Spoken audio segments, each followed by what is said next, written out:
রথের চাকাই ঘুরিয়েছে ভাগ্য। তাঁতের দুরবস্থা কাটিয়ে এখন কাঠের তিনি সফল মিস্ত্রি। রথ বানানোর অর্ডারেই সচ্ছলতা আসে পরিবারে। তাঁতের ব্যবসা মন্দা, তাই কাঠের কাজকেই বেছে নিয়েছেন শান্তিপুরের এই তাঁতি। নদিয়ার শান্তিপুরের চৌগাছাপাড়া এলাকায় রয়েছে তার একটি কাঠের দোকান, যেখানে সারা বছরভর তৈরি হয় বিভিন্ন কাঠের ফার্নিচার থেকে শুরু করে সূক্ষ্ম কারুকার্যের কাজ। তবে রথের সময়টা তিনি থাকেন যথেষ্টই ব্যস্ততার মধ্যে। তৈরি করেন অর্ডার অনুযায়ী মাঝারি থেকে বড় জগন্নাথ দেবের রথ এবং বলরাম সুভদ্রা দেবীর ও জগন্নাথ দেবের মূর্তি।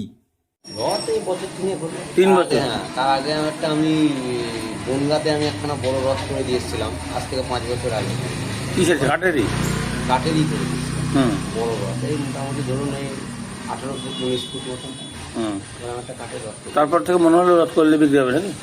মনে হলো বিক্রি করি, একটা দুটো করেছিলাম ফাঁক পেয়ে, তাতেই তারপর থেকেই লোক এসে টানাটানি। এগুলো সব কি অর্ডারই? সব অর্ডার, একটা মানে এমনি করে রাখেন না? না, করে রাখি না। এখনো পর্যন্ত কটা রথ বেরিয়ে গেছে? রথ মোটামুটি ধরুন আমার ঠিক চলে গিয়েছে। 8টা চলে গেছে। হ্যাঁ। আর এখানে রয়েছে এখনো 10-12টা। হ্যাঁ। দীঘায় জগন্নাথ মন্দির তৈরি হওয়ার পর থেকেই রথ যাত্রা নিয়ে উন্মাদনা বাড়তি বৃদ্ধি পেয়েছে বাংলাতে। সেই কারণে বেশ কিছু জায়গায় আগের থেকে বেশি রথের চাহিদা লক্ষ্য করা যাচ্ছে। আগামীকাল রথযাত্রা। এই মুহূর্তে যুদ্ধকালীন পরিস্থিতিতে রথ এবং মূর্তি বানাতে ব্যস্ত সমস্ত শিল্পীরা। ঠিক তেমনি শিল্পী পূর্ণেন্দু কর তৈরি করছেন অর্ডার অনুযায়ী ছোট বড় মাঝারি বিভিন্ন ধরনের রথ ও জগন্নাথ বলরাম সুভদ্রা দেবীর মূর্তি।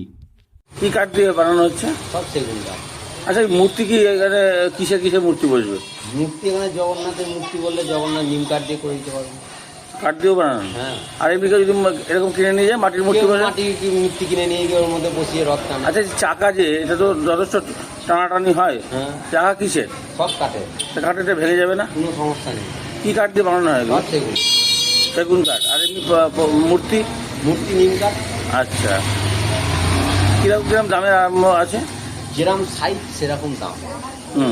আমার কাছে একটা সর্বনিম্ন 1 ফুটের জগন্নাথ তৈরি করতে গেলে, জগন্নাথ বলরাম সুভদ্রা করতে গেলে 6000 টাকা পড়ে। সেটা মূর্তি বললেন কাঠের। আর রথ তৈরি করতে গেলে? রথ এই আপনার ধরুন 2000, 2500, 3000।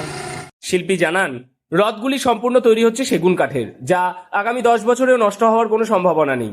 অর্ডার অনুযায়ী তিনি রথ বানিয়ে থাকেন। সম্পূর্ণ রথগুলি তৈরি হয় সেগুন কাঠ দিয়ে। কমপক্ষে 2000 টাকা থেকে শুরু হয় এই রথগুলির দাম। ইতিমধ্যেই বেশ কিছু রথ বানিয়ে সেগুলি পাঠিয়ে দিয়েছেন। আরও বেশ কিছু রথ বানানোর প্রস্তুতি প্রায় শেষের মুহূর্তে। নতুন করে আর কোনো রথের অর্ডার তিনি নেননি। প্রায় 20টির মতো এবছর রথের অর্ডার পেয়েছেন বানানোর তিনি। ডেলিভারি দেওয়ার তৎপরতায় রথ বানাতে তাকে সাহায্য করছেন তার ছোট মেয়েও। রং সহ বিভিন্ন সাজসজ্জা সুসজ্জিত হচ্ছে তার হাতেই। এছাড়াও একটি 1 ফুটের জগন্নাথ বলরাম সুভদ্রা দেবীর মূর্তি তৈরি করতে 6000 টাকার মতো খরচ হয়। মূর্তি তৈরি হয় নিম কাঠ দিয়ে। তাঁতের বর্তমান অবস্থা শোচনীয়, তাই শান্তিপুরের একাধিক নামকরা শিল্পীরা বেছে নিয়েছেন অন্যান্য পেশা। তেমনি শান্তিপুরের এই তাঁতি আপাতত কাঠের কাজ করে এবং রথের সময় রথ ও মূর্তি বানিয়ে টানছেন সংসারের চাকা। পাল্টে গিয়েছে তার পাশাপাশি ভাগ্যের চাকাও।